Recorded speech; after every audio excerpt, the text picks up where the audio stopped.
J'accueille pour ce deuxième atelier qui est donc comment allier multicanal et génération de valeur Thomas d'AXA, Emmanuel d'Audencia et Marie qui va co-animer avec moi l'atelier d'iAdvise.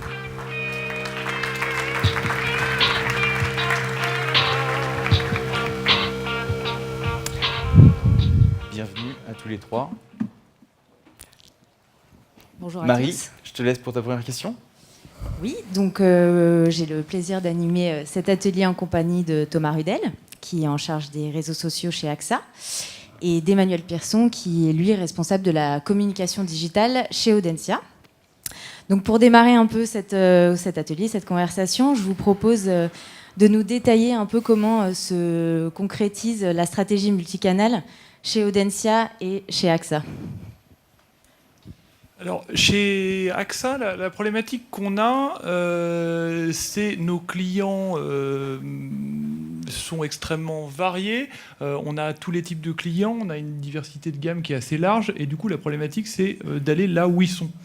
Et vraiment, là, on est plutôt sur des sujets de canaux digitaux, et ça va probablement être le cœur de mon intervention, mais l'idée, c'est vraiment de se dire que, évidemment, historiquement, nous, ça a été l'agent général, qui est la boutique AXA que vous avez vue au cœur de nos villes.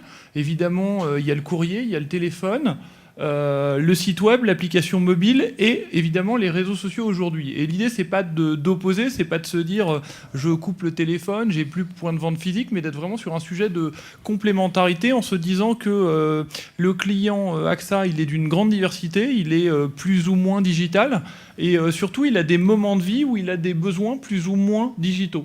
Et ça veut donc dire qu'on s'est dit que le client, nous, notre problématique et notre philosophie là-dessus, c'est il nous contacte là où il le souhaite et on lui répond. Sur les canaux digitaux, pour me centrer principalement là-dessus, on le fait à deux niveaux. On le fait sur nos présences sur les réseaux sociaux. Ça, généralement, ça semble assez logique en se disant, bon, bah, il nous interpelle sur notre page Facebook, notre compte Twitter, depuis un peu plus d'un an également sur Facebook Messenger, mais on le fait aussi sur les espaces qui ne sont pas les nôtres. C'est-à-dire que dans l'assurance, il se trouve qu'il y a un certain nombre de clients qui se plaignent de nous, malheureusement, le plus souvent, ils le disent moins quand ils sont satisfaits, à regret, sur des forums. Et les forums, ce n'est pas des espaces qui sont chez nous et on a pris le parti d'y répondre. C'est vraiment un souhait fondamental. Donc si je devais résumer, là où sont nos clients, au moment où ils se trouvent, on y répond et on souhaite leur répondre.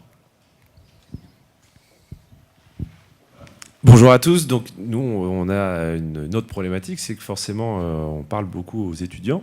Les étudiants sont des êtres un peu foufous, surtout digitaux natives. Donc on était obligé forcément d'avoir une stratégie digitale qui suivait. Donc on a entamé, on va dire, notre révolution digitale il y a maintenant 2 ans, qui touche à sa fin parce que là, depuis, on est passé de 1 site à 35 sites, c'est-à-dire qu'on voulait un site dédié par cible pour pouvoir justement travailler notamment avec des outils conversationnels. Et on a rationalisé les réseaux sociaux pour que ça puisse justement répondre aussi à cette même stratégie.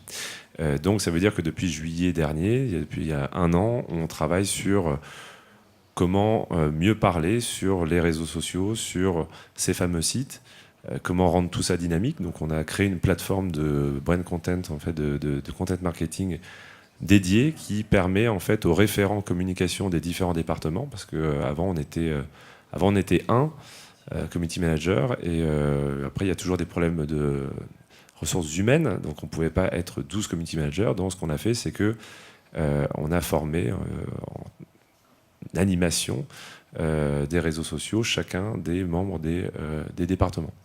Ce qui fait que le community manager est passé content manager qui anime ces fameux référents et ce qui permet d'avoir une force de frappe beaucoup plus grande et via cet outil de proposer des actualités dynamiques sur chacun des sites et de faire le parallèle après sur les réseaux sociaux. Voilà. Très bien, justement, vous parlez en fait des community managers, des différents types de répondants. En préparant cet atelier, on a échangé justement sur les différents répondants côté Audencia. Est-ce que vous pouvez nous dire en quelques mots quels sont les répondants et en quoi sont-ils différents les uns les autres ? Alors, c'est vrai que selon Selon les médias, on a des répondants différents. Donc, je parlais tout à l'heure des fameux référents communication, donc là, qui sont des collaborateurs d'Audencia. Donc, eux répondent à toutes les questions, toutes les interactions qu'il peut y avoir sur les réseaux sociaux. Et puis après, sur l'outil, donc nous, on travaille ensemble avec iAdvise depuis 2015 maintenant. À l'époque, effectivement, la solution de iAdvise était pluguée sur un seul site, où on était obligé de faire des règles un peu compliquées en disant « je veux que ça touche que cette page-là et cette page-là », parce qu'en fait, on n'avait pas les ressources humaines justement pour pouvoir répondre sur les 3000 pages du site. Là, aujourd'hui, c'est différent parce que justement, ça nous permet de rationaliser et de se dire « bon, il y a ce site-là qui a besoin vraiment d'avoir un outil conversationnel, celui-là un peu moins ». Et donc, ça nous permet d'allumer ou d'éteindre en fonction des besoins. Et on n'a pas, pareil, grossi au niveau des ressources humaines pour pouvoir répondre partout, tout le temps, 24/7. Par contre, on a testé quelque chose récemment et qui marche plutôt bien, qui est Ibu, et qui permet en fait de déceler des ambassadeurs chez nous, alias des étudiants, qui prennent le relais le soir, éventuellement le week-end, pour permettre d'avoir toujours quelqu'un qui peut répondre à des questions. Sachant qu'après, c'est des contenus un peu différents. C'est-à-dire que, typiquement, on a 3 typologies de personnes qui peuvent répondre. On a les commerciaux, on a de temps en temps les directeurs de programme, de temps en temps les étudiants. Et évidemment, en face, les prospects vont poser des questions différentes selon qui ils ont en face. Et on s'est rendu compte, finalement, que l'étudiant, s'il répondait sur Ibu, si c'est lui qui joue le rôle de commercial, finalement, il apporte un lead un peu différent, mais intéressant quand même. Pourquoi ? Parce que les étudiants aiment bien parler aux étudiants. Ils ne leur posent pas les mêmes questions. Ils vont plutôt leur poser la question, est-ce que c'est la fête à Nantes ? Mais au moins, il y a une interaction qui est intéressante. Vous parliez justement de lead. Peut-être question pour vous, Thomas. Comment concrètement vous mesurez la valeur générée par ces interactions et par cette conversation sur tous ces canaux ? Comment est-ce qu'on la mesure ? On la mesure sur un truc qui est tout bête. Alors moi, il se trouve que je gère et je pilote cette partie-là, mais je viens de la publicité. Et par ailleurs, je m'occupe de tout ce qui est publicité sur les réseaux sociaux. Ce qu'on a pu constater, c'est que sur nous, le canal le plus dynamique qu'on anime aujourd'hui en relation client sociale, qui est Facebook Messenger, on n'est pas les seuls, Voyage SNCF, on a suffisamment parlé aujourd'hui, mais on constate quelque chose de qualitatif qui ne génère pas du business directement, mais qui pour nous est un... Vous vous rappelez, et vous avez peut-être le problème avec vos marques, vous vous dites sur Facebook, on a un souci, c'est la cour des miracles.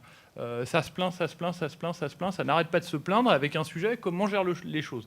Je mets le meilleur community management, je vais à la course à la blague, j'essaie d'avoir le bon mot, je réponds pas. Enfin, il y a plein de stratégies, ou alors je réponds et j'y mets des ressources et c'est coûteux.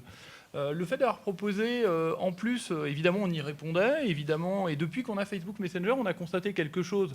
C'est une adoption massive de Facebook Messenger. Ça, vous allez me dire, c'est du volume en plus, super. Et un énorme inconvénient, et un énorme avantage, c'est que le nombre de commentaires sur les pages Facebook en public a été réduit de 50% en quelques mois. Donc c'est un KPI, j'ai pas tous les KPI et je peux pas vous dire que ça fait des ventes additionnelles, c'est compliqué de le piloter. On a un peu parlé de ce sujet, la relation client entrante et sortante, ceux qui font des ventes, toujours parfois compliqué de faire le lien entre les deux. Mais ne serait-ce que pour moi, le publicitaire que je suis sur une partie de mon activité, c'est fondamental de se dire que quand je fais une pub, je me fais nettement moins pourrir qu'avant, d'une part, et de deux, sur Facebook Messenger, j'ai un temps de réponse qui s'est énormément amélioré parce que je peux avoir une réponse asynchrone, c'est encore mieux que du chat. Je dirais, c'est un peu le chat sans les inconvénients, Facebook Messenger, ou le Messenger, hein, je ne suis pas là pour citer des marques ou faire la promo de l'un ou de l'autre, ce serait WhatsApp, ce serait pareil. Mais je pense qu'il y a un vrai sujet. Et du coup, ce KPI-là, j'aime bien le donner parce que je trouve qu'il est important et qu'il est significatif. Et quand on gère des grosses communautés sur Facebook, on sait tous à quel point c'est douloureux, parfois.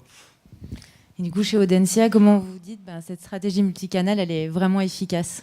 Qu'est-ce qui vous fait dire ça ? Alors, nous, on utilise un outil classique, Google Analytics. On a mis en place des dashboards pour chacun des sites, en fait, donc chacun des départements. Donc chaque département reçoit tous les premiers du mois son petit dashboard avec les petits tableaux qui vont bien, les petits chiffres, etc. Ce qui leur permet de voir aussi quelles sont les pages qui transforment le plus, etc.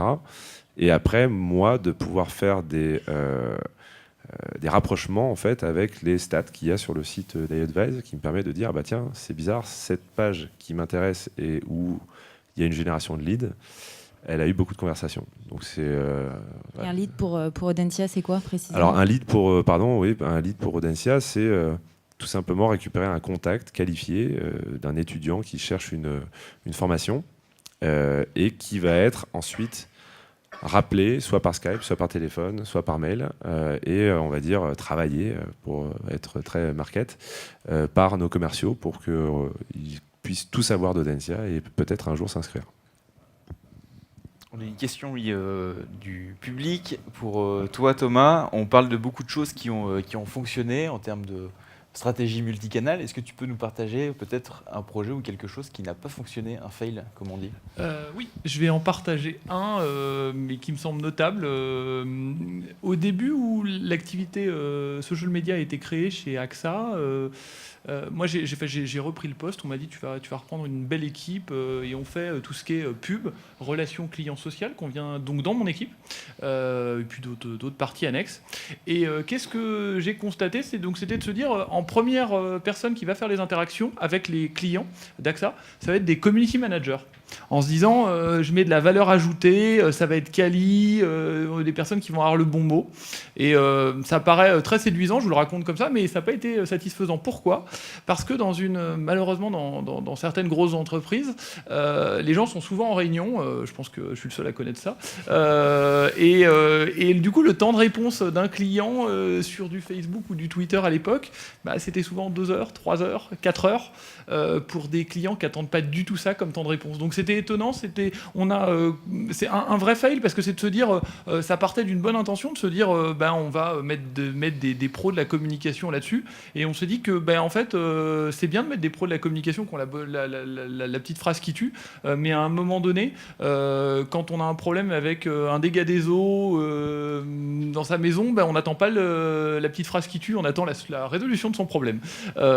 Et du coup, on a fait le choix et on a changé un peu de modèle. On a fait le choix de mettre en première personne qui répondait les gens de notre centre d'appel, donc des gens dont le métier c'est d'abord la relation client. Ce qui ne veut pas dire que de temps en temps quelqu'un veuille faire un bon mot, il nous repasse pas la patate chaude, mais en tout cas c'est d'abord eux et c'est eux qui traitent une majorité des demandes. Donc c'était vraiment cette intuition de se dire le roi doit être le community manager. Faut accepter parfois que on n'est pas tant le roi que ça et que à un moment donné c'est d'abord de la relation client, à chacun son métier. Ce qui ne veut pas dire, ça a été évoqué par les équipes de Webhelp, que la relation client écrite, c'est pas exactement la même chose qu'au téléphone et que ça doit être formé, mais néanmoins, c'est d'abord la relation client. Et donc traité par Webhelp. Et pas traité par Webhelp, mais traité par nos équipes à nous. Là, on a fait le choix on a été accompagné par Webhelp à nos débuts, mais on a fait le choix que ce soit nos équipes et des équipes AXA qui répondent directement à nos clients. Ok, d'accord. Déployer ce type de stratégie, c'est un défi, c'est un challenge pour une organisation. Du coup, est-ce que vous pouvez partager avec nous ce que ça a eu comme impact opérationnel en termes de ressources humaines ou même d'outils ? En matière de ressources humaines, peut-être pour donner quelques chiffres, le nombre de personnes de notre centre d'appel qui répondent sur les réseaux sociaux à nos clients, c'est une dizaine de personnes. Donc ça fait quand même une petite équipe. C'est des personnes qui faisaient du chat, qui sont passées sur les réseaux sociaux. On en revient toujours là, c'est-à-dire qu'à un moment donné, il y a un sujet tout bête de l'orthographe, il y a un sujet qui est celui-là. Et du coup, tu l'évoquais, un sujet de conduite du changement, c'est-à-dire que mettre en place de la relation client écrite, parce que écrite, que ce soit synchrone avec du chat, asynchrone avec les réseaux sociaux ou du messenger, mais néanmoins c'est de la relation client écrite. C'est pour moi la vraie différence avec la voix. Et donc du coup ce changement de mindset, il est là. Donc oui, ça prend un peu de temps, et puis ça prend un peu de temps pour ensuite être un projet comme Messenger chez AXA pour évoquer des questions de temps. C'est évidemment un outil, forcément. On répond pas soi-même sur Facebook Messenger, mais ça je pense que tout le monde est à l'aise là-dessus. Et de l'ordre de quelques mois de déploiement, comme tout projet IT évidemment qui se respecte. Ok, merci. On a aussi une question de Cher Alain qui pose pas mal de questions depuis ce matin. Je sais pas où tu es, cher Alain. Tu es là. Si on peut apporter le micro. Et là, tu avais une question sur le multicanal, tu t'en souviens? Tu veux que je la pose? Elle était posée en substance. Sur C'était notamment sur le chat, la vidéo, jusqu'où est-ce qu'on peut aller sur le multicanal? Est-ce qu'il y a de la place pour le click to vidéo? Voilà, très bien. Et pour Emmanuel, je ne sais pas si vous êtes posé Oui, cette alors question, je le tiens. nous, pour faire l'entre-deux des questions, nous de notre côté, en fait, on a 6 personnes à plein temps, c'est-à-dire que c'est 6 commerciaux qui, effectivement, ont la solution iAdvise allumée toute la journée. Coup de bol, on n'a pas sûrement le même trafic sur le site AXA, donc disons qu'on a des temps de pause qui leur permettent de faire autre chose et de travailler, en tout cas travailler sur d'autres médias, et donc notamment le click-to-video, ils l'utilisent pas forcément parce qu'ils utilisent beaucoup de Skype, donc typiquement ils courent quand même un peu après le temps, et pour l'instant ils l'utilisent pas, c'est-à-dire qu'ils se sont mis au click-to-call déjà, alors qu'avant c'était que click-to-chat, donc step by step. Après, bon, je pense que c'est une question d'organisation aussi, mais c'est vrai que il y a certains moments de la journée, les moments forts en termes de trafic, typiquement, ils sont un peu débordés. Et là, pour le coup, click-to-vidéo, c'est... en fait, ils préfèrent... Encore une fois, là, l'idée, nous, d'iAdvise, c'est de répondre à la question, mais aussi de partir avec le lead. Pour pouvoir, justement, prendre du temps pendant les temps creux en disant « Attendez, vous avez eu votre réponse là. Si vous voulez, je vous rappelle demain sur Skype. Et on passe une demi-heure, cette fois-ci, pour répondre et puis discuter sur plein d'autres thèmes. » Donc on est plutôt dans cet esprit-là, c'est-à-dire capter la personne et puis la rappeler, en tout cas, ou échanger plus longuement après en vidéo, mais pas forcément faire du click-to-vidéo. Quand on parle de multicanal, on pense aussi forcément à l'engagement, au taux d'engagement des canaux qu'on utilise et qu'on propose aux visiteurs. Et donc en fonction des parcours sur lesquels on est, aux visiteurs qu'on souhaite aller cibler ou qu'on souhaite aller engager, on sait qu'on aura plus ou moins de succès en fonction des canaux qu'on propose. Est-ce que vous avez réfléchi à ça? Est-ce que vous avez réfléchi au parcours et aux canaux que vous proposez dans ces parcours-là? Et puis, est-ce que vous mesurez les résultats? Mais après, alors, je pense qu'on a encore beaucoup de travail à faire sur ce côté-là. On n'a pas d'outils spécifiques pour traquer ça, mis à part, en tout cas sur les réseaux sociaux, les outils classiques. Donc, effectivement... Là où on est plutôt confiant, c'est que le taux d'engagement a augmenté, notamment sur Twitter, etc. Donc ça veut dire que nos efforts n'ont pas été vains. Après, pour mesurer, effectivement, on est plutôt sur l'outil iAdvise, où les stats sont intéressantes parce qu'on se rend compte, effectivement, rapidement, s'il y a eu des conversations, on va dire, polluantes ou pas. Est-ce que... Et plus ça va, plus on affine l'outil, plus on se rend compte que les conversations, justement, durent plus longtemps. Donc ça veut dire qu'elles ne sont pas polluantes. Et donc ça veut dire que potentiellement, si elles ne sont pas polluantes, ça veut dire qu'elles sont plutôt vertueuses. Et donc on est content. Okay. Ça, c'est déjà en soi un indicateur intéressant que vous regardez. Du coup, c'est le nombre de discussions polluantes ou non. Chez AXA, c'est une question côté AXA, alors pour ce que j'ai fait récemment, peut-être pour en parler dans les 12 derniers mois, Messenger, on a choisi de le positionner sur des parcours pour nos jeunes clients, en partant du principe que le taux d'adoption de Messenger chez les moins de 30 ans était beaucoup plus élevé que dans le reste de la population. Donc ça a été notre choix de se dire, on teste sur ce canal-là, pour des questions d'usage, pour des questions aussi marketing. On ne va pas se mentir, à un moment donné, il y a une image de modernité qu'on va véhiculer au travers de ce genre de canaux et de ce genre de marque, donc il y avait ce sujet-là. Ce dont on se rend compte, c'est que oui, c'est une population qui surconsomme, il n'y a pas de sujet, et on continue là-dessus. En revanche, on l'a étendu et proposé à l'ensemble de nos clients, et malgré tout avec un certain succès, moins élevé que sur les jeunes, mais c'est assez intéressant en termes de... Vous avez des résultats concrets peut-être à partager parce que c'est une idée reçue effectivement de beaucoup de personnes de penser que Messenger est potentiellement un canal qui ne s'adresse qu'à des jeunes, qui a une cible en dessous de 30 ans. Or, on sait que en fait, le taux d'équipement de Messenger est sur... Ouais, non, j'ai des chiffres à partager. Globalement, si je devais schématiser, sur Messenger, 60% des volumes doit être sur, en théorie, les gens de moins de 30 ans. Et il y a des gens qui ont plus de 30 ans qui nous posent des questions sur Messenger, et 40% des gens qui ont plus de 30 ans. Donc, c'est pas si évident que ça. Évidemment, les moins de 35 sont plutôt surreprésentés, mais beaucoup moins qu'on ne pouvait l'envisager. C'est pas oui-non, c'est pas blanc-noir. c'est beaucoup plus poreux et on est quand même sur des usages extrêmement massifs. En tout cas, c'est ce qu'on constate. Avec aussi un autre sujet, c'est sur ce canal-là en particulier, on nous pose tout type de questions, pas seulement des questions ayant attrait à l'assurance, mais la personne va se sentir client en mode j'ai envoyé mon CV, j'ai pas reçu de réponse, je voudrais sponsoriser mon club de rugby, est-ce que AXA peut m'offrir les maillots? C'est des choses qu'on a aussi, on n'a pas que la question ma maison, mon assurance auto, habitation ou autre. Et comment vous faites du coup pour répondre à ça? Comment on fait pour répondre à ça? C'est ce que j'évoquais, relation client en première intention, qui sont formés pour répondre aux questions liées au métier de l'assurance pure, et avec un sujet de se dire, on ne peut pas faire, il faut appeler le service machin, il faut appeler le 0800, il faut contacter quelqu'un d'autre. Donc on a dit, on assume le point, on fait une première réception, on a des canaux de contact dans la maison et on les sollicite, et une personne qui a une complémentaire santé, une mutuelle santé via son entreprise qui est chez AXA, elle se sent cliente chez AXA, même si le client pour nous, c'est son entreprise. Et du coup, oui, ça fait partie des choses où on accepte de lui répondre. Donc on transmet le relais, mais on lui répond directement via ce canal. Ok. WhatsApp, c'est un sujet? WhatsApp, c'est un sujet. Qu'est-ce qu'on peut dire sur WhatsApp? On va dire sur le marché français. Après, moi, je suis vraiment là-dessus. Je l'évoquais, c'était la première question, mais je pense que c'est important de répondre aux fondamentaux. WhatsApp, c'est super cool, il n'y a pas de sujet. Je trouve ça super bien, c'est génial, etc.